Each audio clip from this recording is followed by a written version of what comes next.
Hello everyone, Jabman025 here. Today I'm going to be taking a look at one of my older master grades, the Sinanju from the OVA and novel Mobile Suit Gundam Unicorn. I had a request to do this review. I'm happy to take requests. And while I know a lot of people on YouTube have already done Sinanju reviews, I figured I might as well do one, throw my 2 cents on the pile. So we're going to have a look at this kit and see what we got. Now the first thing you're obviously going to notice is the detail on this kit. You get your choice of either water slide decals or dry transfer decals, but either way you do it, you have a ton to put on. This is a version Ka kit, and they're known for the decals, but my goodness, this is the only kit I can think of when you finish building the kit, you're only halfway done. Putting all the stickers on, all the dry transfers or water slide, your choice, will take you a very long time. This is an expert kit if I ever saw one. Now, the high level of detail does come at a price. There are a lot of very small parts on this kit that tend to fall off. I have engine parts fall off, I have some leg parts fall off, some arm parts, sometimes the bottom of the engines on the backpack will fall off.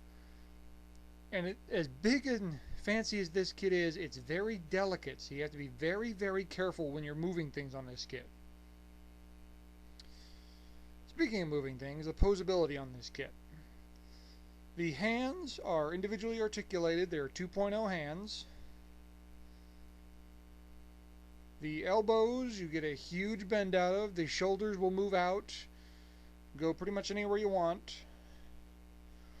You have stabilizers on the back that help balance the kit. The engines on the back will move pretty much anywhere you want, and they open up to more of a thrust flight mode, which you can then close. The knees you get a nice bend out of, although on the ground this thing needs them both firmly planted. The side engines on each leg will move.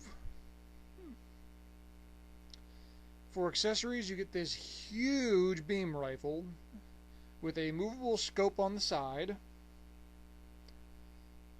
and a shotgun attachment underneath. You can put the shotgun in or out of the rifle, your choice.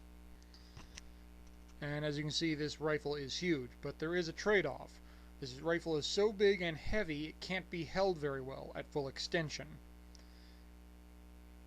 See, one little tap, you breathe on it too hard, it'll fall right out of the hand. It can be held a little bit better when it's leaning against the ground, but at full extension, it's going to fall eventually. The shield on this kit is also massive. And you connect this shield one of two ways, either with this clamp that hooks onto the arm, or this little lever will pop out of the shoulder and you can hook it on that way. The reason you want to do this is if you want to keep both hands free but you still want to hold the shield, well, that's how you do it.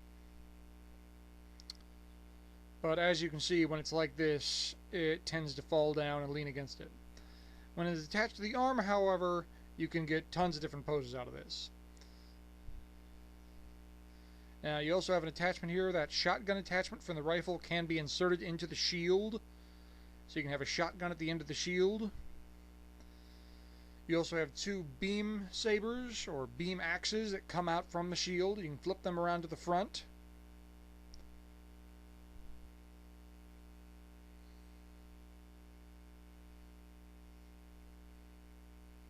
And you get two options for the beam axes. You can get a full extension beam axe, one for each, or a simple axe blade. And yes, you can attach those to the shield, and then you essentially have a double beam axe on the shield, which is very nice. You can also remove them and act them as a double bladed beam axe, which is a massive weapon. You can also separate them into two weapons, and whichever blade you want to put in there, and those can be held no problem. There are no weight issues with those. You also get two beam sabers with a very interesting blade, kind of a rippling effect blade, which is really neat looking. The handles are stored in the upper arm of the Sinanju. And again, no problems holding this either. Now for this kit you can buy a custom action base, which I have, but truthfully I'm going to say if you're going to buy this kit, go ahead and get an action base, this one or just a plain one, just because there's a limit to how many poses you can get with this kit on the ground, but in the air you can get a lot more poses out of this, and being such a big and detailed kit, seeing it in the air makes it that much better.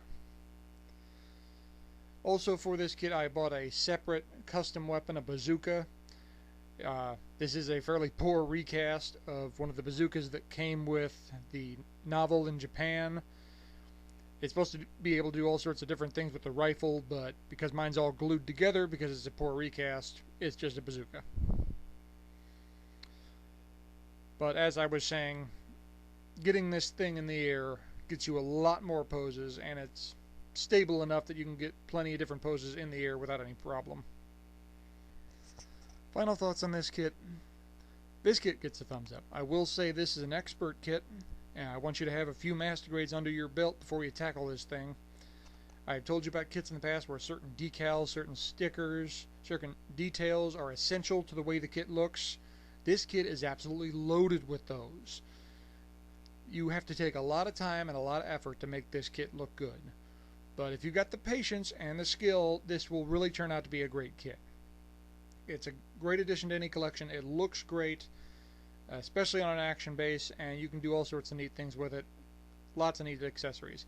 I will say sometimes this kit gets overhyped as the greatest kit ever made, which it isn't. It's still a great kit. It has some flaws, but overall, excellent kit if you've got the skill and the time to do it.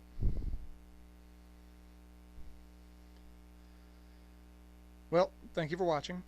I hope you enjoyed this video. Hope you found it informative.